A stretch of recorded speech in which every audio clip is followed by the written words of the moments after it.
Olá, amigos da RPM Rádio, estamos ao vivo mais uma vez com a edição do nosso Estudo Aberto, também gravado pela Rádio Progresso de Montenegro. Ao meu lado, João Batista Teixeira. Tudo bem, Teixeira? Bom dia, boa tarde, boa noite para todos. Bom dia para ti, Adriano, nesse dia espetacular e gelado, né? Pensei que o inverno, coisa de maluco, pensei que o inverno já tinha se ido e veio com força aí, né? Inclusive com algumas cidades do estado com temperaturas negativas, né, Adriano? Gelou aqui em Montenegro, não, né? Que eu saiba, não. Ficou perto disso, eu acho, né?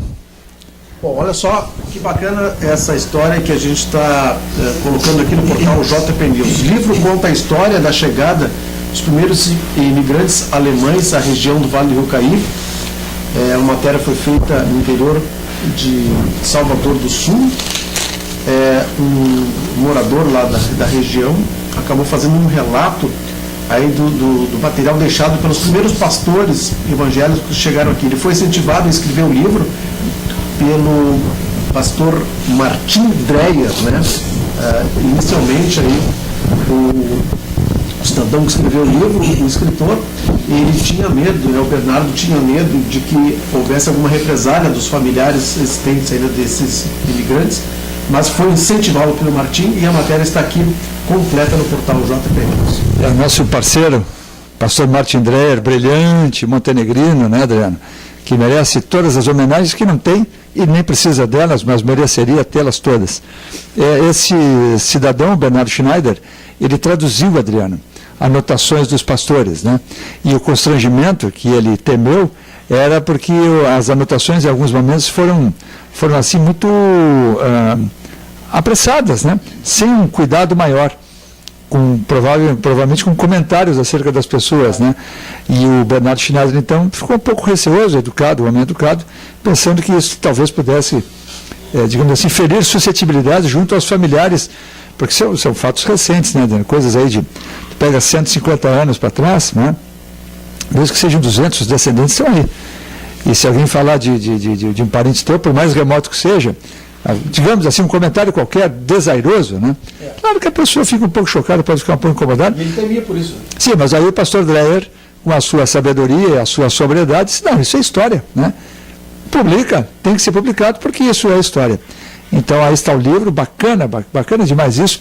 Sabe, Zé, não um movimento pouco percebido pelos não especialistas de uma recuperação da história, né? Tudo isso é história, tudo isso é muito importante para que nós nos conheçamos melhor. Sejamos nós descendentes de alemães ou não, né? Tudo isso, na bem da verdade, traduz um período da história e que resulta em todos nós, independentemente da nossa etnia. Isso conta pouco. Como povo, como história, pesa muito. Muito bem, Teixeira, o nosso portal JB News já trouxe ontem uma repercussão da morte do Eduardo Campos, né, candidato a presidente da República, que faleceu depois de uma queda de avião em Santos. Imediatamente entramos em contato com o presidente do PSB de Montenegro e ele lamentou o fato, né, e fez uma referência muito interessante, fez uma referência e os fatos e a história se repete, né? Ele fez uma alusão aí também à morte de Tancredo Neves, que era considerado na época uma grande salvação para o Brasil, né, Teixeira? A alusão, Adriano, ela guarda algumas semelhanças interessantes, mas ao mesmo tempo ela é feliz de um lado e não tanto de outro. São situações completamente diferentes, né? O Tancredo Neves foi um presidente eleito depois de um período da ditadura, né? E ainda eleito de forma indireta, mas ele realmente representava uma grande expectativa, porque pelas qualidades que reunia, um homem conciliador, um homem que não tinha, apesar da sua trajetória política não ser, digamos assim, de um rebelde, né, de um homem exatamente contrário, ele acabou se talhando muito lentamente, vindo lá do João Goulart. Ele foi ministro do Trabalho,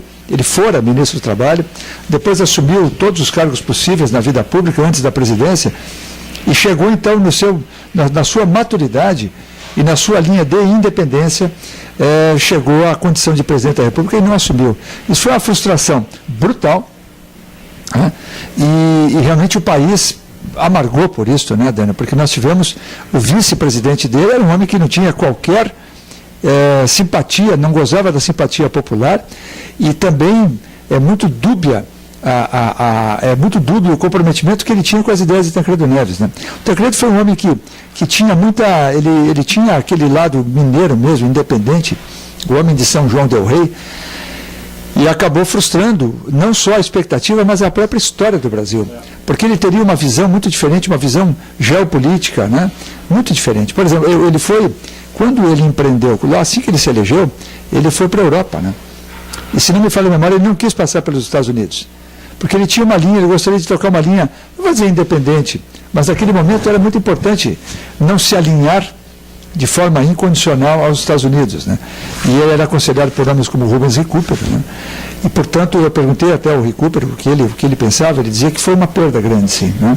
O fato de Tancredo Neves não ter sido presidente do Brasil foi uma lástima. E nós amargamos, porque sabe o que acontece, Adriano? Eu vou usar esse comentário logo para falar de Eduardo Campos, né? A questão maior é que lideranças não se forjam, né, Adriano?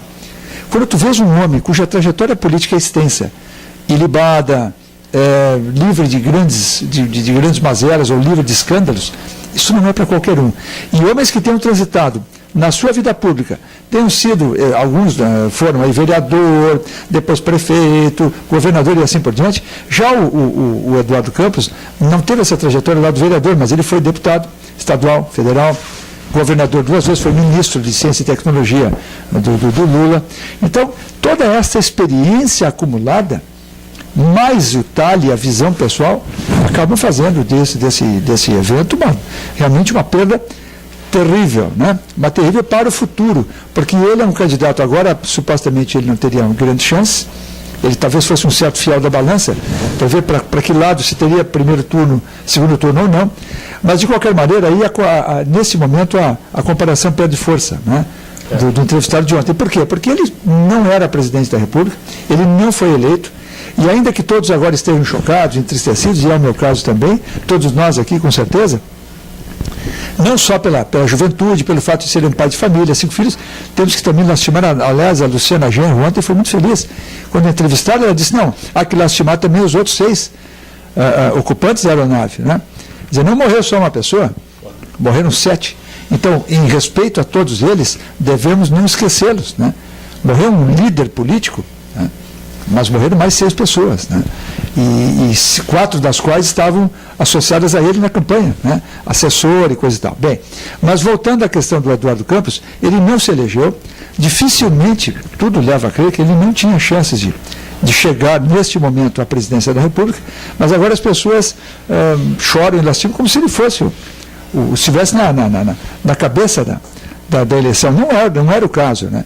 Então, nesse ponto, perde, digamos assim, efetividade a comparação. Mas, evidentemente, que a perda é grande, né? Por quê?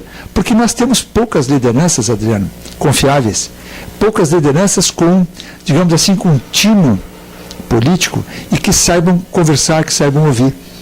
Tu podes, talvez, amealhar mais uns 10 aí, Brasil afora, que possam ter algum futuro político brilhante, né? Mas ele já era uma realidade, ele não era uma promessa. Um governador de Pernambuco, que não é um estado desprezível, que é um estado que cresceu nos últimos anos, né?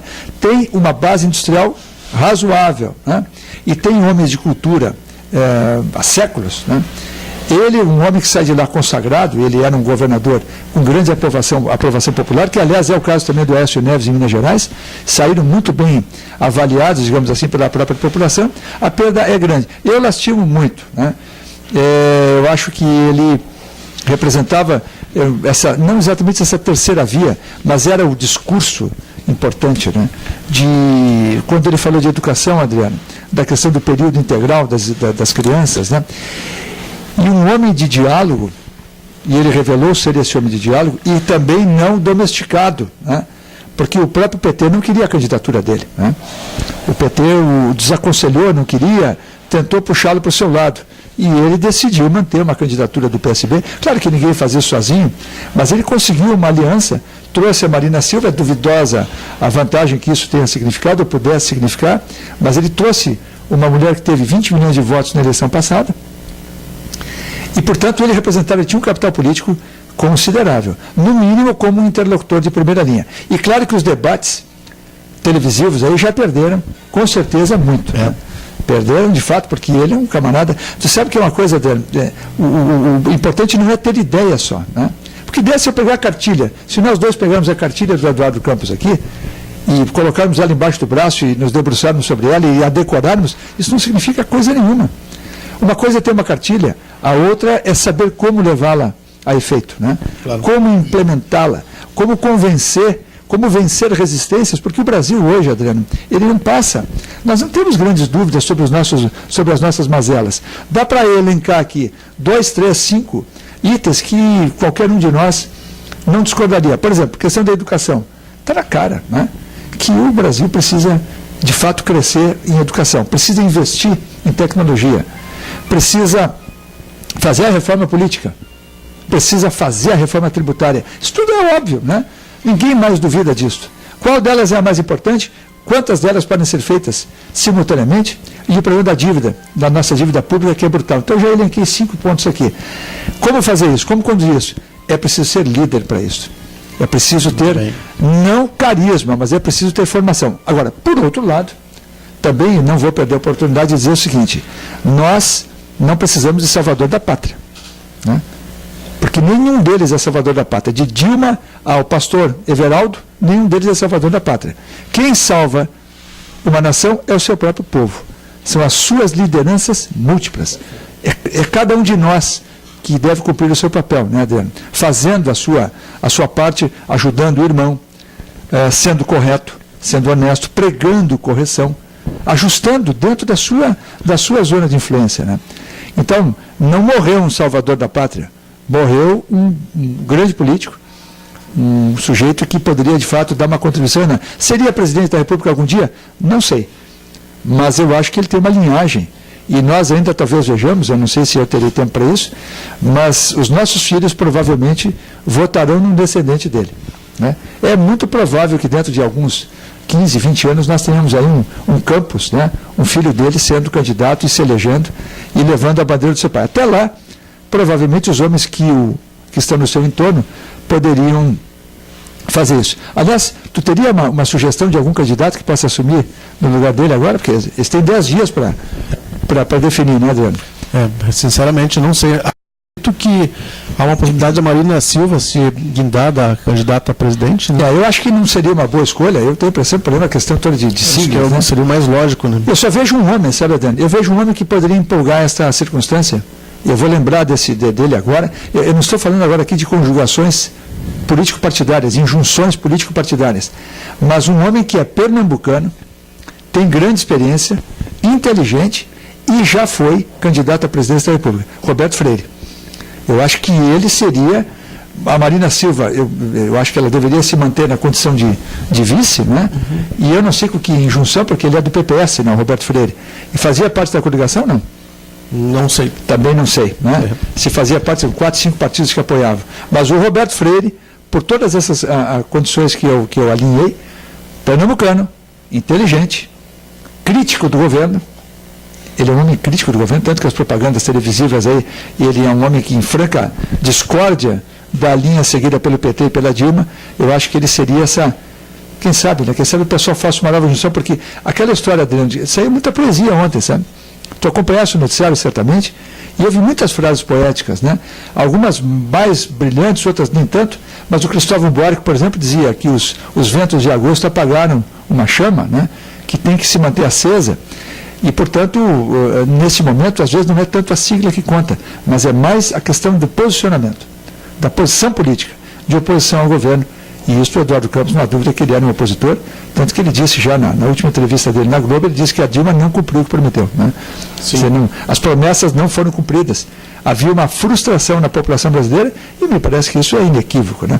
Se isso será suficiente para derrubar o PT do poder ou não, para apeá-lo do poder ou não, as eleições estarão no 6 de outubro, né, Adriano? A data, não sei exatamente, do 5 de outubro, 5 de outubro, o pleito, mas isso o tempo haverá de dizer e não demora muito. Muito bem, Teixeira, seguimos aqui, agora são 11 horas e 45 minutos para quem ouve a gente ao vivo. O portal JP News informa: cunhado ganha cargo na prefeitura e vereador dispara. Não peço cargo para ninguém. É a notícia que está postada aqui no portal JP News desde hoje pela manhã.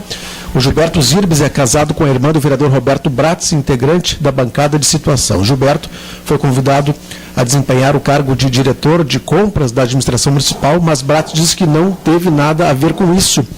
Já andam dizendo que isso seria um nepotismo cruzado, né? O nepotismo ocorre, por exemplo, quando um agente público é promovido por ter relações de parentesco com aquele que o promove, havendo pessoas mais qualificadas e mais merecedoras da promoção. Nesse caso, seria o nepotismo cruzado, porque são duas esferas diferentes, o legislativo e executivo, mas ambas estão na esfera pública municipal, Teixeira. Eu não tenho a felicidade de conhecer o indicado, né? Também nenhum de nós conhece o fato a fundo e, portanto, vale, acho que a versão, né? Fica a versão do vereador e quem dela discordar e, por exemplo, disser que o senhor Gilberto Zirbes não tem competência para assumir o cargo, né? Que não reúne nenhuma credencial para assumir, que venha, né? Que venha a lume, né? Aqui o próprio Grupo Progresso de Comunicação está aberto para valer. Ele não tem condição, não tem competência. A indicação é puramente política, houve troca, assim por diante. Mas, enquanto não houver essa contestação, penso eu, vale a versão do vereador, né? Até porque é difícil comprovar uma coisa dessas, né, Adriano? Não foi ele que indicou. Só quem recebeu a indicação que conhece o fato, mas isso em política em geral não vem à tona, né, Adriano? Essas coisas, se houve, de alguma forma, algum favorecimento, evidentemente que aqueles que estiverem envolvidos nesse episódio não revelarão nada. Muito Teixeira, ontem o portal JP News noticiou a informação que veio lá da reunião do Comitê CAI, que o engenheiro consultor da EG Plus chegou à conclusão, que já havia sido chegado em 1957, né, que para o engenheiro, uma das grandes soluções para a amenização e a minimização das cheias do Rio Caí seria, para a região de Montenegro, um corta-rio, que seria aí o canal extravasor, né? E a notícia foi postada no portal JP News. E ontem o Ernesto Lauro fez um comentário muito interessante, né, Teixeira? Ele disse que hoje existem muitas questões ambientais que envolvem as obras e que ele acha difícil que haja uma liberação dos setores ambientais do local para fazer esse canal. Ele dizia, inclusive, que a estrada, a RS 124, já tem mais de 6 anos, asfaltamento, hoje não seria tão facilmente aprovado, pelos prejuízos que ela trouxe para o meio ambiente, porque, segundo os moradores de Pareci, hoje chega a enchente em lugares que até então não chegavam. Não, isso é um balaio de gato, né? Por outro lado, eu acho que nós não podemos impedir as melhorias e os avanços, né, por conta de... sem dúvida, né, sem dúvida. Tanto que um agente complicador e um agente que melhorou também, há que reconhecer, né? Eu estive em Porto Alegre na terça-feira e minha esposa e eu comentávamos que há várias regiões de Porto Alegre bem arborizadas, né? Praças que foram implantadas, digamos assim, há 20 e 30 anos atrás, e a consciência ecológica e de proteção ao meio ambiente, isso trouxe grandes benefícios também, há que reconhecer, né? Por outro lado, também não dá para ser ecochato, né? E também não dá para ser, digamos assim, radical fanático, né, Adriano? Há toda uma linha, é uma questão muito complicada a vida, né? Porque o mundo tem uma dinâmica. As pessoas que querem, às vezes, preservar o rio, como ele era há 200 anos atrás, podem tirar o cavalo da chuva, porque já não é mais, tá? E mesmo as enchentes, por exemplo, elas trazem, no aluvião, trazem muitos nutrientes, trazem muita terra, muito material lá, vem lá de cima. As montanhas, a tendência é de que elas diminuam, né? Quando a gente olha aqui para o Morro São João, Adriano, esse patrimônio estupendo de Montenegro, por quantas centenas ou milhares de anos esse morro ainda estará ali? Né? A tendência dele, porque se tu perguntares para um geólogo, ele vai te dizer que isso tudo constituía, esse morro, ele foi cortado, era uma cadeia. Isso havia uma vértebra, digamos assim, grande, né? Uma protuberância na terra que foi sendo erodida, que foi sendo diminuída. Então, tudo na vida, né? É efêmero, né? Se o efêmero é de segundos ou de milhares de anos, isso é outro problema, mas tudo acaba mudando. A questão de fazer um corta-rio, olha, eu não estou aqui fazendo nenhum juízo definitivo, mas não é a opinião do engenheiro Henrique Kotzia, né? A verdade é o resultado da EG Plus, que vem sendo obtido das simulações da EG Plus, né? E que ele manifestou. Mas tem um outro engenheiro muito competente, que é o engenheiro Sidney, que participa também como consultor da Engeplus, está diretamente ligado ao processo, e todas essas coisas, Adriano, são grandes surpresas, né? Uma surpresa estupenda, né? Que as eclusas não trazem, né? Não trariam benefício na regularização do rio. E isso foi um discurso antigo, né? Eu próprio várias vezes indaguei, mas por que não usa eclusa? Segundo a Engeplus, isso não traria nenhuma contribuição. Outro detalhe importante, algumas coisas que são feitas lá, por exemplo, em São Sebastião do Caí, tem reflexo ou inócuo ou negativo. Uma das poucas obras que traz benefício global é o Corta-Rio em Montenegro. Aí que está a dúvida, ficamos em dúvida, eu e o Ernesto Lauer, tu que participou da reunião, pode dirimir essa dúvida, né? Esse benefício seria para Montenegro ou para a região? Não, é verdade assim, Adriano, toda vez que tu faz uma intervenção, e essas simulações levam em conta isso, e por isso elas são muito interessantes, e eu diria que supostamente confiáveis, mas elas têm no seu âmago, na sua base de fundação, elas têm um brilho que lhes é peculiar, porque o que acontece é o seguinte, eles fazem um estudo, vamos fazer uma intervenção Corta-Rio e o dique em Montenegro. Qual é a consequência, quanto custa isso, quanto custaria uma estimativa, e qual é a consequência sobre os demais 3 municípios, que são 4 municípios diretamente envolvidos, né? E essas coisas, essas simulações hidrodinâmicas, ou seja, com a dinâmica da água, quando se fala de dinâmica, se fala de movimento, se fala de transformações ao longo do tempo. Então, são feitas simulações, está chovendo, por exemplo, está chovendo lá na cabeceira, né? Chove muito na cabeceira. Chove por tantas horas, né? E nós temos aí os registros históricos e temos um vento sul soprando e represando o Lago Guaíba. Uma condição terrível dos últimos 100 anos, porque tudo isso se faz na pior condição dos últimos 100 anos. Então essas simulações revelam, Adriano, por exemplo, a instalação, a implantação do Corta-Rio aqui em Montenegro, na alça do rio, porque para aqueles que nos assistem, né, existe uma alça no rio. Quando chega aqui em Montenegro está abaixo. Quando chega aqui em Montenegro, há toda uma alça. O Corta-Rio faria, exatamente nas extremidades da alça, faria uma retificação, mantendo, evidentemente, o rio original, mas criando uma passagem artificial, né, cuja extensão seria de 1,3 km e cujo custo seria da ordem de 13 milhões de reais, levando em conta tudo, né, levando em conta projeto, desapropriação, e licitações e implantação do projeto. Agora, o que as simulações fazem? Olha, qual é a consequência do Corta-Rio nos outros 3 municípios? Isso. E é uma das poucas obras, ou talvez a única, que só gera resultado positivo em todos. Que interessante. O Corta-Rio gera benefício em todos. Porque a gente tem a ideia que quando a água chega aqui, já fez a bagunça lá por cima. Não, mas aí é preciso que se diga. Como se explica? É fácil, Adriano, é fácil. Na verdade é assim. Se chegou aqui, já está construída no Caí. Em primeiro lugar, vamos colocar a coisa no seu devido lugar, né? Acontece o seguinte, o benefício do Corta-Rio em São Sebastião do Caí é modestíssimo, né? Também ninguém está dizendo que seja um benefício estupendo. Em Montenegro, baixaria, a máxima enchente, baixaria em torno de 750 ou 760 milímetros. Só o Corta-Rio. Sem dique, sem nada. Se não fizer nada, nenhuma obra, de todo esse estudo, se resultar só o seguinte, olha, vamos fazer o Corta-Rio em Montenegro, diminuiria numa enchente máxima, nos níveis históricos máximos, 760 milímetros, e em Pareci Novo, algo em torno de 50 milímetros, São Sebastião do Caí, 50 milímetros. Né? Me perdoe, agora eu não tenho a tabela aqui na mão. Mas a diminuição seria pequena, pouco sensível. Né? Sim. No que diz respeito a... Isso é a primeira consequência. Agora a tua pergunta. Agora é a pergunta. A pergunta, qual é, por que isso acontece? Né?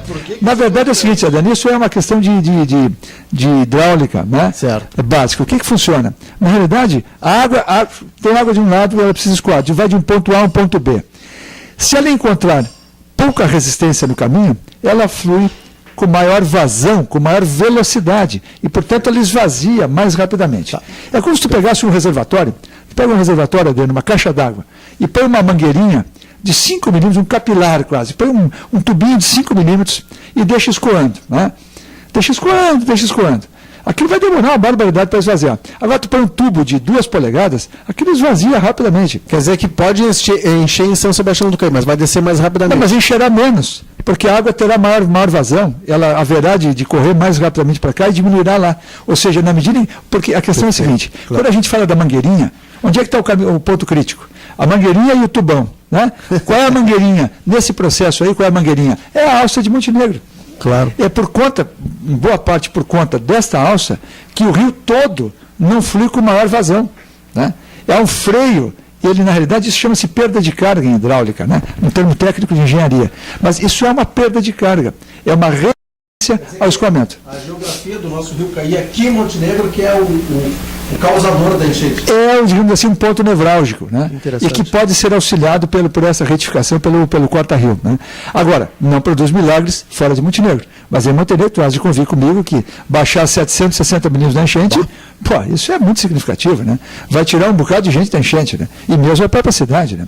Isso, a água certamente, que hoje chega até ali a esquina da Caixa Econômica, né, perto dali, ou na igreja evangélica, certamente haverá de refluir bastante. Né? Mas tudo isso, Adriano, será decidido pela comunidade. Porque esse é o ponto. E mesmo nessas reuniões do Comitê CAI, que eu devo registrar aqui, porque participamos delas, o Grupo Progresso de Comunicação é membro titular do Comitê CAI, nós devemos declinar o seguinte: há questionamentos lá, né? Nós mesmos fizemos algumas perguntas, né, em relação a esse estudo, mas há pessoas que contestam, porque se agarram, inclusive, em argumentos, mas eu sempre escutei falar, e isso teve um cidadão lá que participou dizendo assim, mas eu sempre escutei falar, e o engenheiro dizia, com muita delicadeza, que o engenheiro Henrique Cotes é um homem muito polido, muito educado, mas ele, traduzindo, o que ele disse é o seguinte: esqueça o que você ouviu, porque você escutava em cima de crenças, né? E agora nós estamos falando no terreno da engenharia. Claro. E feliz da sociedade, Adriano, porque se ela vai usar, se a comunidade vai usar ou não as informações que a engenharia propicia, que a engenharia gera, oportuniza, isso é outro departamento, é outra questão. É a comunidade quem decide. Mas quando se tem fundamento técnico, a coisa tem uma grande chance de ser melhor resolvida, né? Não é no palpite, né, Adriano? E aí há que, se nós temos que nos render aqui, eu lembrei muitas vezes do Boas, né, que é um dos que propugnou aí a questão do canal extravasor. Olha, o Boas tudo indica que estava certo desde o início, né? Parabéns, Boas, né? Um homem de visão, estudado, né? Bacana isso. Agora, outros tantos acreditavam que haveria influências daqui e de lá, e essas influências não se concretizaram, não se mostram significativas. Bom, dia 20 agora tem uma reunião em Parecis Novo, na Escola Beato Roque, onde a Engeplus estará presente apresentando esses projetos finais. Bem, aliás, fica o convite, já fica o convite a todos que nos assistem, que se façam presentes, né? Essas sessões são abertas, né? E o Comitê CAI, ele convoca que a comunidade e todo o entorno, todos os interessados, né, todos aqueles, aliás, que podem dar uma contribuição efetiva, que participem, né? Eu acho que vai ter casa cheia, viu, Adriano? Até porque o prefeito Oregino andou levantando uma bola aí, disse que seria uma tragédia, né? A construção de um dique ali no CAI, e aqui em Montenegro também o pessoal já do próprio patrimônio histórico já levantou a mão, porque fazer um dique em Montenegro significaria, digamos assim, jogar para escanteio o nosso belíssimo cais, né? Então, tudo isso agora será matéria de discussão. Bom, estamos no encerramento do programa, não podemos deixar de falar de esportes, né? O Inter perdeu ontem para o Ceará, está fora da Copa do Brasil, joga agora no final de semana contra o Goiás, e o Grêmio aí no treino, o Barco saiu e o time melhorou um pouquinho. Eu acho que o substituto acabou fazendo gol. Será que é uma tendência essa saída do Barco? Olha, de repente uma lesão ajuda o Grêmio, né? Porque o Barcos é o titular do titular, quer dizer, o sujeito é intocável, né? Capitão do time, e, puxa vida, está devendo, né? Talvez ele seja um bom jogador num outro tipo de equipe, né? Mas do Grêmio ele não se revelou efetivo, né? Eu sou um daqueles que não torço muito por ele, não. Eu acho que centroavante, eu gosto daquele que põe para dentro, né? O Grêmio teve centroavante, não é. Tu vês, teve um camarada aí que mal tocava na bola, batia a bola na canela dele, tu certamente conhecesse, o Baltazar, né? O Baltazar era um bom jogador, Adriano? Era bom. É bom pela... Sim, perfeito. Mas como com a bola no pé? Não. Limitadésimo, né? Ele era muito limitado. Né? O Jardel também era outro. Pô, mas o Jardel foi um grande exemplo, cabeceador emérito, né? Mas era o cara que fazia gol. Agora o Barcos, o que o Barcos faz? Não, ele dá um toquinho, ele segura, ele vai e corre. Não adianta. A função dele é assim, mais ou menos o seguinte: o goleador é um baita no batedor de pênalti, mas o negócio dele é defender, não é bater pênalti, né? O negócio do Barco é fazer gol. Em relação ao Inter, Adriano, eu acho que essa derrota do Internacional só revela como o Grêmio anda mal. Não é? Pô, vai lá e toma 3-1 do Ceará, tomou um passeio, né? Aliás, tomou um gol parecido com aquele do Vinck, porque o cara do Ceará ainda corta o aloprado do Inter que passa ali, como foi aloprado. O veneno, ele experimentou do mesmo veneno, né? E o aloprado do Grêmio tinha feito, ele corta, tomou um gol igual ontem, muito parecido, né? Pobre do Grêmio, né? O Filipão vai ter trabalho para arrumar esse time aí, né? Porque o time não decola, apanhou do Inter, e o Inter vai lá e apanha do Ceará. Quem é o Ceará, Adriano, na ordem do dia, né? E o pessoal chama assim, agora, os gigantes caíram. Gigante, leia-se, Fluminense, São Paulo e Inter. Gigante, né? Gigante não toma assim, né? Não perde. Dentro de casa, né? Acho que foi o Fluminense que foi goleado dentro de casa. Pô, América do Rio Grande do Norte. por favor, tio, né? Agora nós não vamos transformar o América do Rio Grande do Norte e o Ceará em Barcelona, né? Nossa. O futebol brasileiro anda bem mal e, aliás, para fechar o comentário esportivo, o fato de nós termos tantos meias sul-americanos jogando no futebol brasileiro, tu pega lá, por exemplo, o próprio Arangues, tu pega o D'Alessandro, o Alan Ruiz e coisa e tal, isso me parece um sinal inequívoco de que nos falta na base a formação desse tipo de jogador. O tipo de formação que estamos implementando, Adriano, matou a nossa criatividade.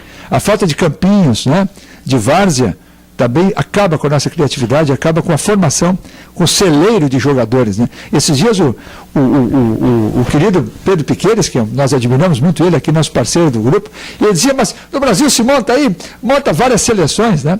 Eu discordei dele, eu digo, Pedro, não sei onde é que você está enxergando tanto jogador bom, né? Eu acho que nós estamos numa safra aí para lá de ruim, né? A gente não consegue, os nossos melhores jogadores estão indo para a Ucrânia, né? Estavam, agora a Ucrânia em conflito, estão indo para a linha B, para a linha B do futebol mundial. Nós não temos hoje, Adriano, nenhum. Tem algum avante nosso aqui, um meio espetacular no futebol mundial, tirando o Neymar, que ainda tem que provar, né? Aqui veio, ele vai ter que mostrar se ele realmente é uma estrela de brilho internacional ou nem tanto. Sei lá, né? Uma pena, né, Daniel? Quem viu o futebol brasileiro, como eu tive chance de ver, década de 70, até digamos assim, de 70 a 82, só tinha craque. Agora tem gente aí batendo com a bola na canela. Muito bem, Teixeira, ficamos por aqui com o nosso estúdio aberto. Obrigado pela participação, Teixeira. Imagina, um abraço a todos, Adriano. Até a próxima. Obrigado. Até mais, pessoal.